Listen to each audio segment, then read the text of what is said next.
On the surface, this is a story we all think we've got figured out. But behind all the noise, all the headlines of war, there's another game being played. It's a silent one. And the winner? Well, it might not be who you think. So, it all starts with fire, right? Explosions lighting up the night sky, warships slicing through these incredibly tense waters. This is the loud, brutal, unmistakable face of a conflict between the United States and Iran. And this kind of spectacle, well, it just commands the world's attention. It sucks up all the oxygen, pulling in headlines, military hardware, and the complete focus of global diplomacy. But then, you cut away from all that chaos, and you find something totally different. Silence. The calm, steady, almost unnerving rhythm of Chinese industry. You see these massive ports that operate with an almost machine-like precision. You see factories just churning out the world's goods. It feels like a world completely, totally detached from the battlefield. But is it really? And that's the big paradox, isn't it? In a conflict that has the entire world watching, where is the planet's other superpower? Where on Earth is China? The answer, well, it doesn't start on a battlefield. It starts with something you can't even see, an invisible lifeline. Because China isn't just a bystander here. It's deeply, and maybe even vulnerably, connected to this whole thing.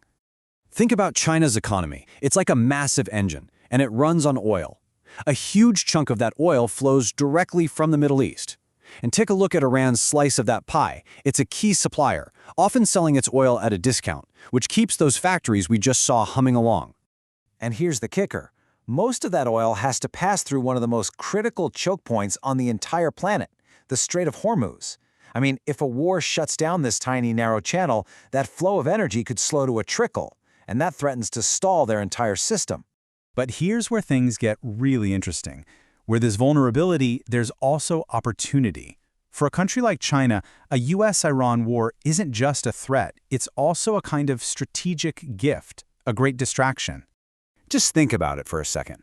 While the US is pouring unbelievable amounts of military, financial, and political capital into the Middle East, its attention is being pulled away from other parts of the world. And that creates a power vacuum, especially in Asia, that China is perfectly positioned to step into. There's actually a classic geopolitical term for this: strategic patience. It's the art of letting your main rival get completely bogged down in a secondary conflict. It gives you the time and the space to go after your own long-term goals, like, say, expanding your influence in the South China Sea without facing much opposition. And the impact here goes way beyond just military deployments. This war is also being fought in a much less visible arena, the world of global finance. For decades, basically as long as most of us have been alive, the global oil trade has been dominated by the US dollar. They call it the petrodollar system, and it gives the United States tremendous economic power over pretty much everyone. But what happens when that system comes under stress? Well, a long, messy conflict does exactly that. It shakes confidence in energy markets that are priced in dollars. And all of a sudden, countries start looking around for alternatives. And wouldn't you know it, the Chinese yuan is just waiting in the wings, positioning itself as a kind of safe harbor in a global storm. So what this means is that a war in the Persian Gulf could, completely unintentionally, speed up a massive tectonic shift in global economic power. It could start chipping away at the dollar's dominance while quietly boosting the international role of the yuan. And beyond all the economic stuff, for a strategic observer like China, this conflict is basically a live-fire classroom. It's a real-time lesson in 21st century warfare. I mean, think about it. China gets a front-row seat.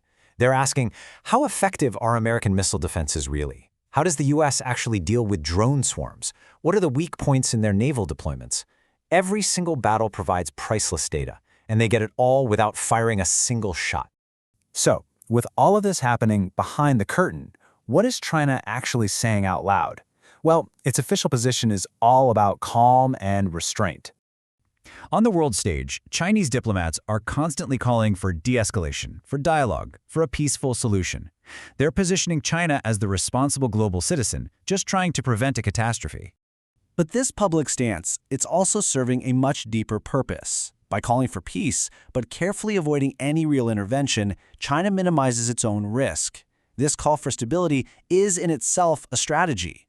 It's a strategy that allows its rivals to burn through resources and weaken each other, while China gains the one thing it values most, time. So when you finally piece it all together, The energy lifeline, the strategic distraction, the shifting currencies, and the quiet observation. You start to realize you're not just watching a war between two countries. What you're really witnessing is a silent realignment of global power. You see, the loudest players on the battlefield aren't always the ones who stand to gain the most. The real story, the one that truly matters, is unfolding in the shadows. And so, when the smoke from this conflict eventually clears, we're all left with a single, haunting question. What if the real winner of this war is the one who never even had to fight?